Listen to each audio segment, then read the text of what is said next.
This aquarium does not need a filter, fertilizer addition, or water change. It's been almost 2 years since I started this project, but I had my first aquarium in the 90s. Since then, I have had several aquariums. But this aquarium changed my perspective on aquarium keeping. Here's why.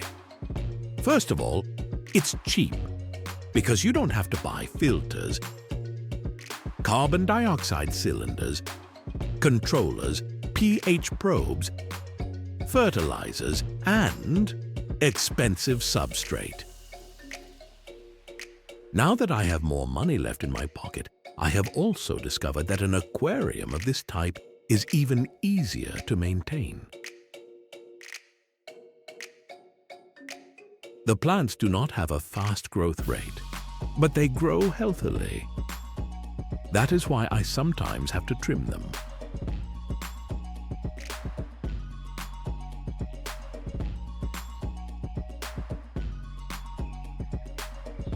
I do not change the water in this aquarium, but because I do not use a lid, the water evaporates. I occasionally add a little water to the aquarium.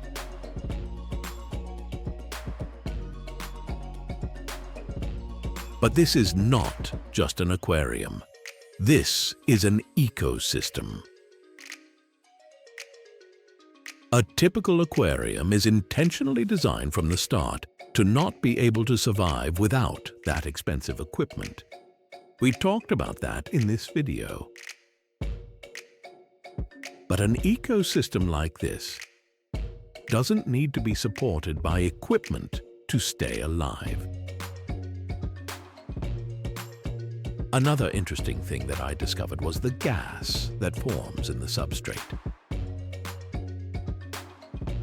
Initially, I thought this gas was bad and smelly, but in fact it is several gases in different concentrations, and I have never smelled any smell coming from these gases.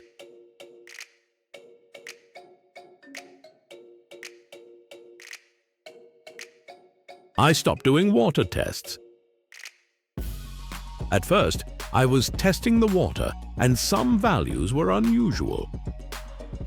I was trying to bring the water to normal parameters with water changes, as is recommended in such cases.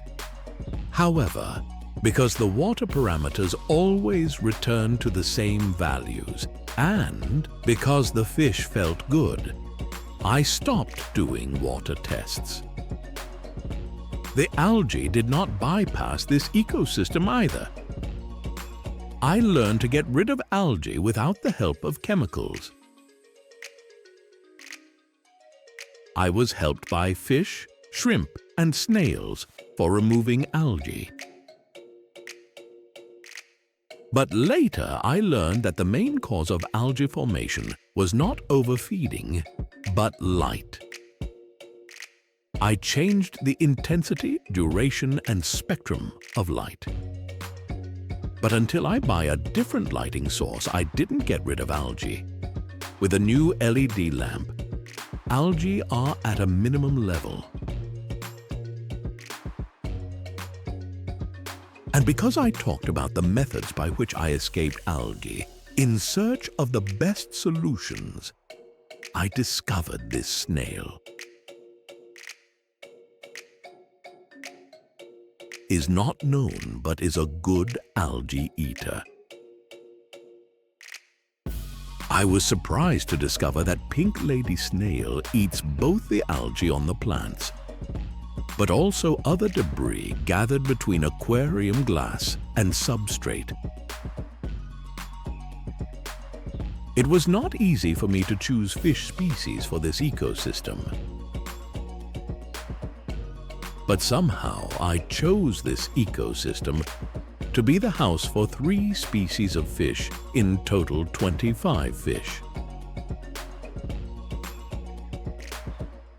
Although the aquarium does not use a filter, no fish died in the first 2 years. This looks like fish have the ability to adapt very well.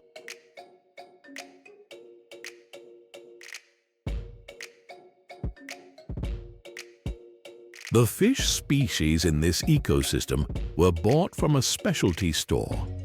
So that means that the fish were prepared for a long time to live in a space that does not look like their natural habitat.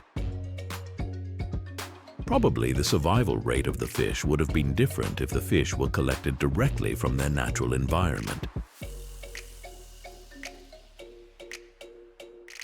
Looking back at the birth of this ecosystem, I realize this type of ecosystem is unique. It would be very difficult to repeat this project even for me. This is because the growth of an ecosystem of this kind cannot be defined within certain patterns. You cannot change the laws of nature that govern life. Maybe I could have done this ecosystem better, or maybe I could have failed in the first months with this ecosystem. But what is certain is that this type of ecosystem has little to do with the aquarium promoted by the marketing of some super rich companies that sell aquarium products.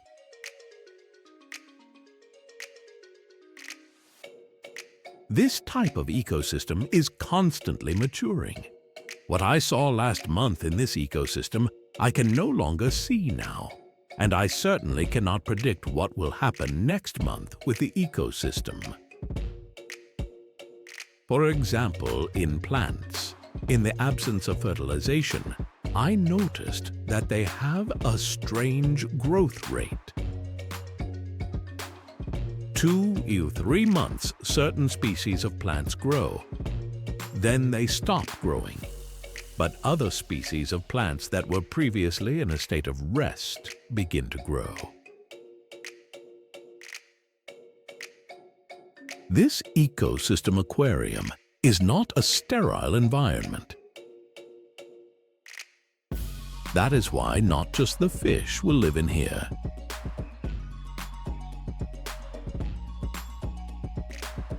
Although at first I did not expect this, in time I could see in the aquarium various species that I did not put there. Several species of invasive snails, most likely I received with the plants. But I could enjoy other living species that most likely entered the ecosystem through the substrate. From these species that I did not want in the aquarium, some are considered a danger to fish, such as this planarian worm. That's why I had to eliminate it from the ecosystem. But I was deeply happy to discover dozens of species, all beneficial for the ecosystem and its inhabitants.